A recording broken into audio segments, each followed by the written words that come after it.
Assalamualaikum warahmatullahi wabarakatuh.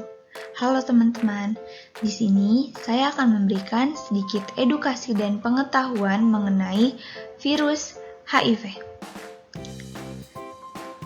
Tujuan dari informasi ini yaitu untuk memenuhi tugas keperawatan HIV dan AIDS yang dibina oleh Nurse Abdul Ghawi, M.Kep, SP, Kepj. Sebelumnya, izinkan saya untuk memperkenalkan diri. Perkenalkan, nama saya Sefira Wulandari. Saya merupakan salah satu mahasiswi dari program S1 Keperawatan semester 4 Sekolah Tinggi Ilmu Kesehatan Horizon Karawang. Sebelum kita masuk ke topik pembahasan, lebih baik kita lihat terlebih dahulu data-data kasus HIV dan AIDS di Indonesia. Meskipun cenderung fluktuatif, data kasus HIV/AIDS di Indonesia terus meningkat dari tahun ke tahun, seperti pada gambar di berikut. Terlihat bahwa selama 11 tahun terakhir, jumlah kasus HIV di Indonesia mencapai puncaknya pada tahun 2019, yaitu sebanyak 50.000 kasus. Berdasarkan data WHO, tahun 2019, terdapat 78% infeksi HIV baru di regional Asia Pasifik. Dan untuk kasus AIDS tertinggi selama 11 tahun terakhir pada tahun 2013 yaitu 12.000 kasus. Setelah kita mengetahui jumlah kasus HIV AIDS di Indonesia, yuk lanjut ke topik yang pertama. Apa sih itu HIV dan AIDS? Baik, jadi HIV yaitu sejenis virus yang menyerang atau menginfeksi sel darah putih yang menyebabkan turunnya kekebalan tubuh manusia. Sedangkan AIDS merupakan sekumpulan gejala penyakit yang timbul karena turunnya kekebalan tubuh yang dibentuk setelah lahir. Jika kita bedah satu-satu, yang pertama yaitu akuit yang artinya bukan keturunan, yang kedua yaitu imun yang artinya sistem kekebalan, selanjutnya ada definition yaitu artinya kekurangan, dan yang terakhir yaitu sindrom yaitu suatu kumpulan gejala. Jadi AIDS merupakan tahap terakhir dari HIV, tetapi belum tentu semua pengidap HIV akan menjadi AIDS. AIDS ini akan menyebabkan tubuh tidak dapat lagi memiliki kemampuan untuk melawan infeksi-infeksi yang ditimbulkan karena virus tersebut. Baik, selanjutnya yaitu perjalanan HIV menjadi AIDS. Periode masa jendela. Pada periode ini, virus masuk dan berkembang saat kita melakukan tes antibodi darah.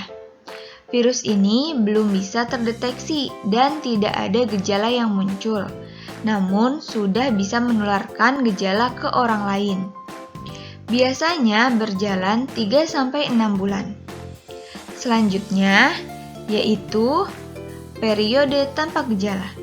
Nah, di sini virus sudah bisa terdeteksi teman-teman jika melakukan tes HIV dan tes darah. Namun di tahap ini tidak ada gejala apapun yang tampak dan orang tersebut masih terlihat sehat, tetapi tergantung dari daya tahan tubuh seseorang ya teman-teman. Biasanya sekitar 5-10 tahun. Orang yang sudah terinfeksi biasanya disebut dengan ODH atau orang dengan HIV/AIDS. Selanjutnya, periode munculnya gejala. Biasanya muncul demam berkepanjangan, penurunan berat badan, diare terus-menerus, sesak atau kulit gatal-gatal. Nah, gejala ini sudah menunjukkan bahwa ada kerusakan sistem kekebalan tubuh. Periode ini muncul lebih dari 1 bulan. Dan selanjutnya yaitu AIDS Tahap ini sudah masuk ke tahap akhir, di mana kekebalan tubuh sudah sangat menurun. Biasanya pada tahap ini mudah sekali terserang berbagai penyakit, seperti TBC, radang jamur di mulut, gangguan saraf, dan kanker di kulit. Baik, setelah kita mengetahui perjalanan dari virus HIV bisa menjadi AIDS, lanjut ke pembahasan yang ketiga, yaitu cara penularan HIV dan AIDS.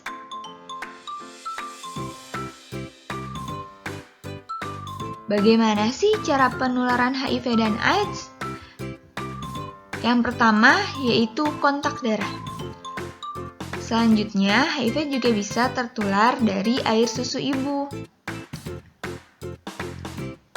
HIV juga bisa tertular melalui kontak seksual. Dan yang terakhir yaitu penggunaan jarum suntik dan narkoba. Baik, lanjut ke pembahasan yang keempat, yaitu cara bekerja HIV dan AIDS. Bagaimana sih cara bekerja HIV dan AIDS? Baik, yang pertama kita bahas dulu dari HIV. HIV bekerja dengan cara menghancurkan sel darah putih yang berperan penting dalam sistem kekebalan tubuh. Semakin banyak sel darah putih yang rusak, semakin lemah kekebalan tubuh seseorang. Pengidap HIV lambat laun akan jatuh ke dalam kondisi AIDS, apalagi tanpa pengobatan. Selanjutnya kita bahas mengenai AIDS. AIDS adalah suatu kumpulan gejala penyakit kerusakan sistem kekebalan tubuh. Bukan penyakit bawaan, tetapi dibuat dari hasil penularan. Penyakit ini disebabkan oleh virus HIV. Selanjutnya kita lanjut ke pembahasan yang kelima, yaitu cara menghindari penularan HIV dan AIDS. Bagaimana sih cara kita menghindari penularan HIV/AIDS? Untuk menghindari penularan HIV dikenal sebagai konse ABCD sebagai berikut. Yang pertama yaitu A atau abstinence, yang artinya absen seks atau tidak melakukan hubungan seks bagi yang belum menikah. Yang kedua yaitu B atau be faithful, yang artinya bersikap saling setia kepada satu pasangan seks atau tidak berganti-ganti pasangan. Selanjutnya ada C atau kondom, yang artinya cegah penularan dengan menggunakan kondom. Selanjutnya ada D atau drug no, artinya dilarang menggunakan narkoba. Yang terakhir ada E atau education, yang artinya pemberian edukasi dan informasi yang benar mengenai HIV dari cara penularan, pencegahan, sampai pengobatannya. Baik, selanjutnya kita lanjut ke pembahasan yang keenam, yaitu presentase HIV dan AIDS berdasarkan jenis. Persentase HIV dan AIDS yang dilaporkan berdasarkan jenis kelamin pada tahun 2017. Nah, teman-teman bisa dilihat pada gambar berikut. Berdasarkan data Titgen P2P yang bersumber dari Sistem Informasi HIV, AIDS, dan IMS atau SIHA tahun 2017, menyebutkan bahwa kasus HIV dan AIDS pada laki-laki lebih tinggi dari perempuan. Kasus HIV tahun 2017 sebanyak 62% adalah laki-laki, sedangkan AIDS sebesar 64% pengidapnya adalah laki-laki. Hal ini sejalan dengan hasil laporan HIV berdasarkan jenis kelamin sejak tahun 2008 sampai 2017, di mana persentase penderita laki-laki selalu lebih tinggi dari perempuan. Selanjutnya masuk ke pembahasan yang ketujuh, yaitu populasi resiko tertinggi tertular HIV. Distribusi penderita HIV baru berdasarkan populasi beresiko secara global pada tahun 2018. Di sini ada pekerja seks yang pertama sebesar 6%. Selanjutnya ada orang yang memakai narkoba suntik sebanyak 12%. Pria yang melakukan seks sesama jenis sebanyak 17%. Perempuan transgender yang paling sedikit yaitu 1%.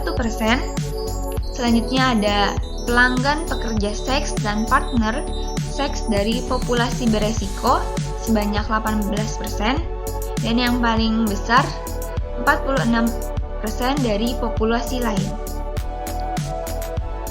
Baik, teman-teman, mungkin hanya itu yang dapat saya sampaikan. Terima kasih atas perhatian dan mohon maaf apabila ada salah kata dan pengucapan. Marilah kita stop HIV dan AIDS. Kita stop penyebaran virus HIV dan AIDS, kita jauhi penyakitnya, bukan orangnya. Terima kasih. Wassalamualaikum warahmatullahi wabarakatuh.